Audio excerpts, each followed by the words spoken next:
Hey guys, Zack here, and I want to get serious with you guys for a minute. So, if you guys have seen the thumbnail and read the title of this, I haven't actually done it yet, but you guys have read the title, you've seen the thumbnail, you know what I'm talking about. So there's this new, well, not new, but per se, but there is this law that from 1998 called COPPA that is designed to regulate children's interactions online and keep them safe. And that's not inherently a bad thing. I mean, children need to be safe on the internet, and sometimes people just don't really supervise their kids on the internet. So websites kind of have to pick up the slack a little bit.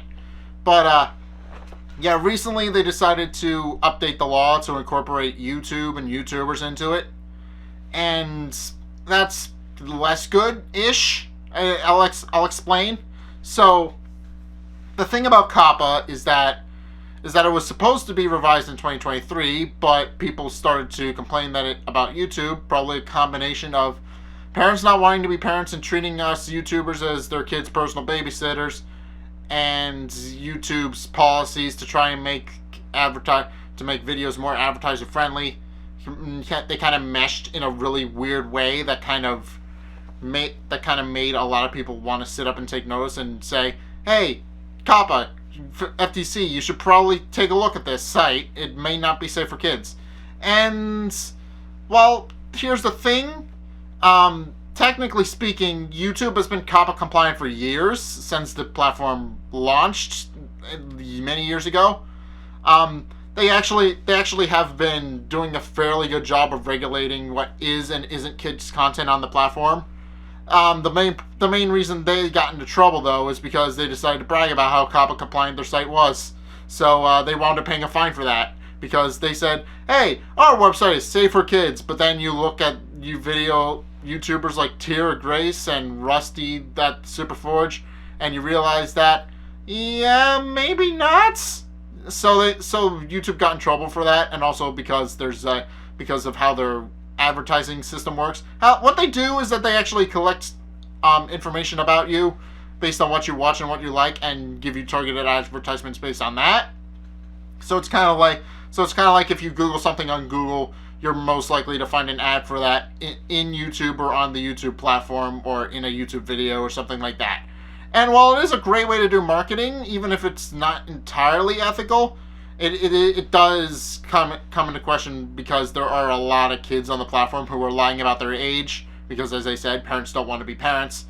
And the FCC kind of took notice of that and cracked down on YouTube, and are now planning-ish to crack down on YouTubers to get them to be COPPA compliant. And a lot of people have made this out as like this doom and gloom thing, because here's the thing. COPPA is as broad as it is vague. And also there's a problem with the whole marking your videos as safe for kids thing. So the first thing I want to talk about is how kid-friendly content is actually determined on YouTube. If it's marked as safe for kids now, it basically, and I'm not exaggerating, it removes basically all the functions of a standard YouTube video. You can't search it. You can't search it or Google it. You can't make as much ad revenue off the video. You can't find the video. Basically, it makes it a lot harder to find the video and a lot harder to make money off of it. And that makes sense, because there are problems with this whole thing called Elsagate, which is like this. There was this thing where people would dress up in Spider-Man costumes and Elsa costumes and do some really weird and stupid stuff, and YouTube started cracking down on that, and now the FTC is cracking down on it as well, as they said in a more recent-ish statement. But yeah, the FTC is trying to crack down on children content on the platform, and that kind of leaves us in a legal gray area, because here's the thing. As I said, COPPA is as broad as it is vague. I'm not exaggerating when I say that anything and everything that a child could like is covered under COPPA. Like video games, snack food, puzzles, I don't know, cartoons, stuff like that. And that's kind of a problem, because that's basically a lot of people cover that kind of stuff on their channels, myself included. I'm primarily a gaming anime channel with a little bit of game reviews mixed in. I actually do have my copy of Four Souls right here, which I can use as an example. Yeah, I reviewed this, but yeah. And the problem, and there's also another problem with it, in that, well, the FTC isn't exactly internet cultured.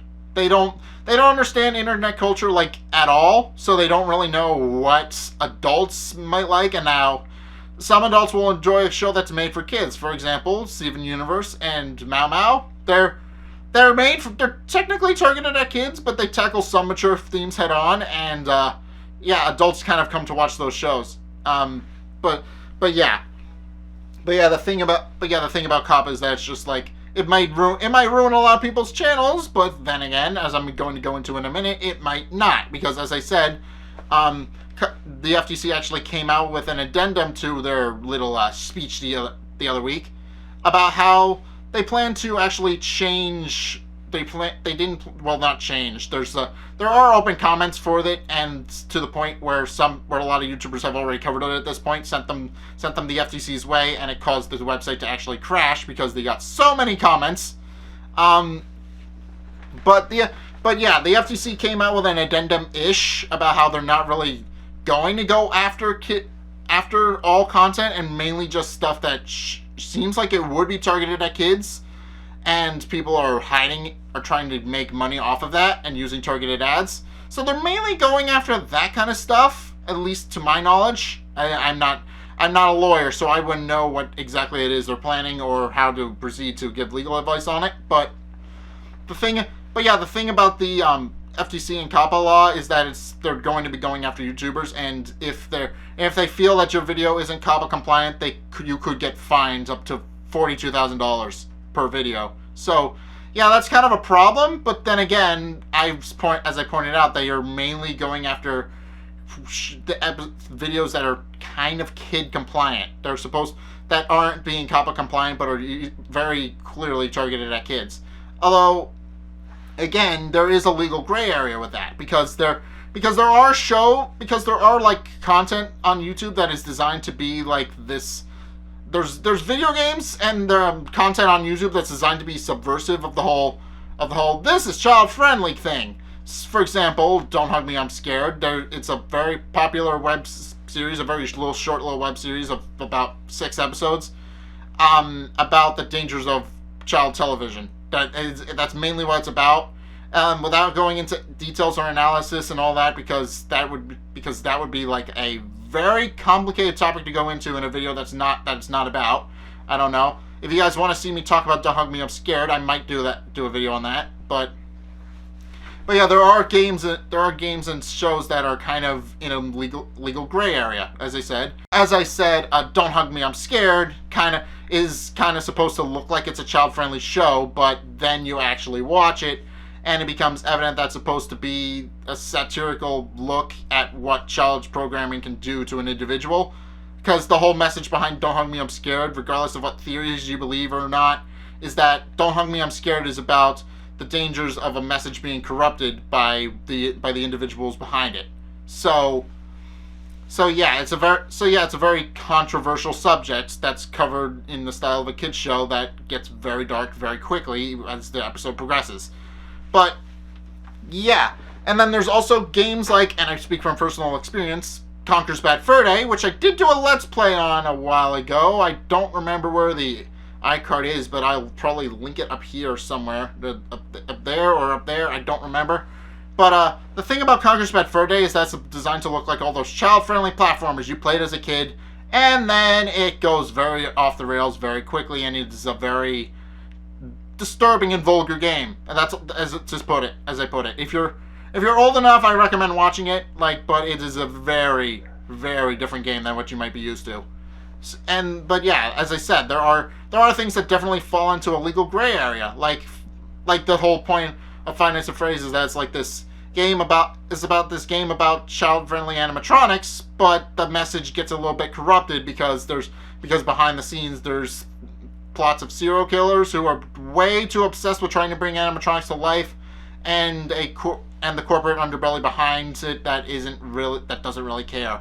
But yeah, I'm not terribly worried about COPPA. I will try to put a little stamp on all of my videos going forward, because you guys have probably seen that already. Some of my more recent videos have had a little stamp on them, and I'm trying to go back and find all the videos that are marked as made for kids, and trying to cover them so that they don't get age restricted, as it were, but in like the opposite direction.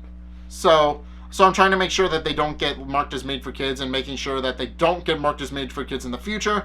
Basically, to try and cover myself. I don't want the FTC knocking on my door saying, "Hey, all of your videos are made for kids. We're demonetizing you. We're taking all your money, and you have to pay us a fine for all of the videos that you made up to this point." I really don't want that, and a lot of other creators don't want that either. But I'm not worried about COPPA, because, as I said, it seems like they're only going to be going after shows and video games and stuff like that are definitely child-friendly and people are making money off them. So they're trying to cover for that. And also, I'm not entirely worried, because we've had a similar situation like this in the past. So we've had a couple of close calls with YouTube as of late. For example, one of the first was that all the advertisers kind of just left because they felt like YouTubers were kind of the wrong demographic for them and didn't really represent their brand all too well. So YouTube came up with a solution and told content creators, hey, you need to be more advertiser friendly. And then also there was an issue with Article 13, which passed a bit more recently, about how vague it was, similar to COPPA, and about how it could destroy any chances of people actually making interesting content, or more importantly, memes, and that basically companies could copyright claim any video they want at their sole discretion. And then YouTube came along and fixed that. They came up with an automatic system where you had to actually have a reason to actually copyright this video, and then you can easily come along and copyright claim it. So yeah, they fixed that, and I'm not entirely sure how they're going to fix this problem, but it doesn't seem like the FTC is too concerned with going after every single content creator and whether or not their stuff is child friendly.